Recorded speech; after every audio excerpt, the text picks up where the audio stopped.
Today, we're diving into an essential framework. In this podcast, I'm proposing a real unwritten decalogue that operates globally today. You'll learn to read very subtle signals and deeply rooted traditions, what we might call invisible social codes, that don't exist merely to signal status, but to elevate contexts wherever they're applied. This is already another league. The real package isn't elegance alone, it's authority, it's management and power strategy. These are, first and foremost, good practices, ways of acting, communicating, and positioning yourself that bring clarity, calm, and coherence to any environment. Yet traditionally, these same practices have also been recognized as signals of status. That dual nature is key, and it's what makes this framework both universally useful and quietly powerful. It's the architecture of excellence: political savvy, awareness, wisdom, calm. Many social anthropologists point to the existence of an implicit cultural code, described by observers like Kate Fox, or through Pierre Bourdieu's idea of habitus and cultural capital. Status, as they show, isn't perceived through money alone, but through taste, behavior, self-assurance, language, and lifestyle. Money is no longer a conditio sine qua non. Status now flows from competence, communication skills, and cultural intelligence. In many countries, particularly the UK, there's a clear distinction between cultural middle class and economic middle class. There's no official manual, but there is awareness of the code, and today this is a global phenomenon with local variations. It isn't taught as doctrine. Yet when someone does it well, others simply think he's solid, she's composed, he doesn't rattle. It's a status marker.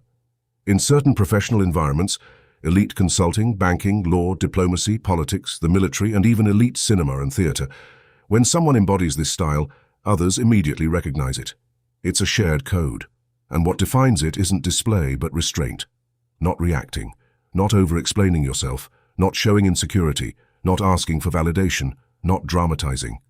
Because in these contexts, authority isn't asserted, it's inferred. The absence of noise becomes the signal. This is a constellation of coherent behaviors. It isn't taught, it's recognized. And in certain contexts, it's essential for communicating with real effectiveness and awareness. This is the core of what we explore on this channel. Understanding how communication works in these environments changes how you show up and read others. And this is where it gets interesting. Today, we're stepping beyond techniques of effective communication, selling ideas, persuasion, image, branding, networking, negotiation, conflict resolution. All of that matters. We're now moving into something deeper, the underlying code that shapes how those tools are interpreted, received, and allowed to work in the first place. This is not about doing more, but about being read differently. We're no longer talking about selling ourselves. The emerging ideal of the global elite today is high competence with low drama, quiet authority paired with persuasive clarity, no noise, no overexposure, no performance, just substance, coherence, and a presence that doesn't need to announce itself. Once you understand this shift, you start seeing why some voices carry weight effortlessly, while others keep trying harder and harder. Whether your goal is to access elite circles, top positions in companies, politics, diplomacy, the military, or simply to elevate your own context, the shift is the same. Beyond adding value and mastering effective communication tactics, you have to internalize these codes. This isn't only about access to high tables, it's about raising the level of your everyday life. It is about excellence, how you educate your children, how you relate to family, friends, colleagues, and social groups. The real jump is this: from technical competence and communication to competence plus systemic reading and executive presence. That's the plus. It's political intelligence, emotional control, verbal economy, and quiet authority. No longer selling, but not needing to sell. No longer persuading, but setting the frame. No longer explaining, saying little and closing. In certain rooms, a few calm sentences outweigh everything else. 1. Selling versus quiet authority. At a mid-level, the message is, let me prove my value. At a high level, it's, my presence already presupposes value. The first seeks validation. The second operates as if validation is a given. 2. Persuasion versus setting the frame. At a mid-level, you argue, convince, debate. At a high level, you decide what is discussed, the tone of the conversation, and when it ends. You don't compete on the board, you define the board. 3. Explaining versus verbal economy. At a mid-level, you justify, clarify, defend yourself. At an elevated, empowered level, you don't over-explain, you don't react to provocations, you use short sentences that raise the level because over-explaining is penalized and read as low status. 4. Composure. When you don't react, you control the rhythm, you don't complain, you don't reveal vulnerability, and you force the other person to expose themselves. That combination isn't accidental, it's deeply strategic. So who can we model this kind of excellence from? Look at certain public figures and listen carefully to their interviews. They embody quiet authority without effort. They don't justify themselves, they simply are. Think of figures like the captivating Kristin Scott Thomas or Kate Blanchett, or someone from a very different field, like Sir Roger Penrose. Listen to how they speak. Calm pace, few words, no over-explaining. Their authority comes from presence, coherence, and restraint, and that's why the room adjusts to them, not the other way around. Let's briefly place this on the international map, starting with the British case, where this code is perhaps the most explicit. The British upper and upper middle classes are recognized through very subtle signals, often described as old money behavior, quiet confidence, or unperformed status. So how are these codes learned through social osmosis? It works like this. You observe how those with authority behave, you intuit which attitudes generate respect, you notice which behaviors create discomfort or quietly cost status, and you adjust without anyone ever telling you to. The process is implicit, almost bodily. That's why many people can't explain the code, but they can execute it. Why they sometimes feel out of place without knowing exactly why, and why they can recognize someone from the same world within seconds. The learning isn't verbal, it's absorbed. In a separate video, linked in the description, we'll take a closer look at these regional code differences. For example, what reads as leadership and ambition in an American context can, in a British setting, sound excessive, or even insecure. And continental Europe follows yet another logic.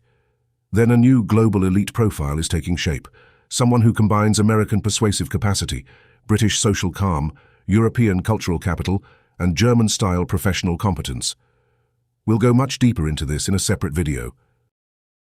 In international hubs like Madrid, Barcelona, Paris, New York, London, Singapore, or San Francisco, everything has started to blend. With globalization, something important has changed. Over the last 20 years, a new hybrid global code has emerged. That's why many sociologists now refer to a modern ideal they call performative effortlessness, being extremely competent, yet appearing natural, relaxed, and non-theatrical. Today's elites mix American persuasion, British coolness, and Scandinavian minimalism. The result, persuade strongly, yet appear relaxed, or as some scholars put it, performative effortlessness. First is socialization by immersion. In environments like corporations or exclusive clubs, no one hands you a manual. Instead, you observe how those who already hold power behave. You imitate, often unconsciously. You begin to internalize which behaviors generate respect, and which ones quietly cost you status. Over time, you develop an almost instinctive radar. This is learning through prolonged exposure, through modeling, through presence, through immersion, where the rules are never explained, but they're felt, absorbed, and eventually embodied. Second, there's also a process of prior selection. Elite environments don't start from zero, they filter early. People with baseline self-assurance, prior cultural capital, and the ability to compete without dramatizing. The style isn't created inside these institutions. It's refined. Immersion smooths rough edges, reinforces what works, and quietly removes behaviors that destabilize status. Third, it is about adaptive necessity. It is a Darwinian adaptation. The rules are unforgiving. Complain and you lose status, over-justify and you look insecure, react emotionally and you lose position, over-promise and fail, and you're marked. Out of sheer social survival, people learn to explain less, project security, protect their energy, and avoid impulsive reactions. In competitive environments, composure isn't optional, it's functional. So does a real Decalogue actually exist? Not formally. There's no handbook or written doctrine, but there are repeated cultural codes transmitted over time. Tacit codes. If you don't catch them, you're out of the game. Most people live inside these rules without understanding them. Others feel their effects without being able to name them. Only a few ever stop to read the system. So let's begin with the first motto of our Decalogue. Never complain, never explain is not just a catchy phrase.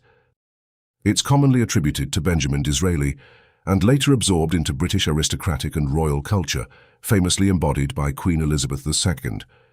What it means in practice is simple but demanding.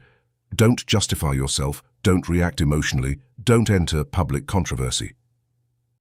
Silence preserves status. You don't complain publicly, you don't defend yourself impulsively, and you don't step into the arena. Over-explaining is read not as transparency, but as weakness. This isn't emotional repression, it's strategic management of reputational energy. What's often called British phlegm, emotional containment in service of authority. In practice, it means don't argue publicly, don't justify, don't overexpose yourself. Second, fake it until you make it. Wow, this is a strong one. This isn't about deception, it's about projection. Confidence often comes before certainty. You appear composed first, and the space reorganizes around you. Over time, posture becomes reality. The key is restraint. Confidence without noise, authority without overstatement, until competence quietly locks it in. Next, do less, achieve more. This is the 80-20 Pareto principle. The idea that a small number of decisive actions, the 20%, drive most results, roughly 80%. And closely aligned with this, do less, better. Effectiveness matters more than visibility, impact over movement. You don't do more to prove value, you do less with intention. Keep your circle small. The focus is a small circle of trust and genuinely aligned relationships, not a wide network of superficial contacts. Selectivity protects energy, reduces noise, and limits opportunism. Real influence grows in contained spaces, where discretion and long-term alignment matter more than visibility. Master the exit. Know when to leave a conversation, a meeting, a conflict, or even a job without drama. High-level environments reward precise disengagement. You exit before energy drops and noise escalates. Sometimes, the real power move isn't winning. It's choosing when to stop playing. Under-promise, over-deliver. High-level players never exaggerate. They set expectations slightly low and then exceed them. The result is excellence without noise, no hype, no grand claims, just delivery that quietly goes beyond what was promised. Credibility is built through results, not performance. Own your silence. As Shakespeare famously put it, you are a slave to your words and a master of your silences. Silence is power. Observe before you speak. Don't over-explain and don't react to provocations. Silence creates space, to read the room, to let others reveal themselves, to avoid unnecessary exposure. The ability to remain quiet at the right moment is what signals the deepest form of control, composure, and authority. Status by action, not words. Status isn't proclaimed, it's shown through decisions and results. You don't explain authority, you demonstrate it. Consistency does the talking. Authority isn't announced, it's perceived. Energy economy. High-level individuals protect their energy. They don't waste it on people or situations that don't add value. Attention is finite, focus is deliberate, and everything else is filtered out, calmly, without drama. And 10th, elegance in everything. It shows in how you speak, how you move, how you relate. In elite codes, elegance is consistency, restraint, measure, self-control. Nothing is forced, nothing seeks approval. Choices are intentional, presence is coherent. Elegance isn't decoration, it's discipline made visible. And when that's in place, authority no longer needs explanation. It is the ability to communicate the best of who you are, through voice, body, and language, in the right way at the right moment. And this is the proposal today, seen through the lens of this Anglo-global business-driven Decalogue. We come back to the plus we mentioned earlier. What is that plus? It goes beyond communicating well, beyond expressing the best of who you are and making sure it lands. That's effective communication, essential for human development, success, and fulfillment. Here we're talking about status perception, excellence, about access to elite circles, top positions in business, politics, diplomacy, cinema, and beyond. This is not about money or inherited status. It's about intrinsic value, about having something meaningful to offer the world, and then knowing how to present that value in the right form through the right channel. We'll continue exploring these codes in the next video, linked below in the description. Huge thanks for watching. If you like it, please kindly leave a like. See you in the next video.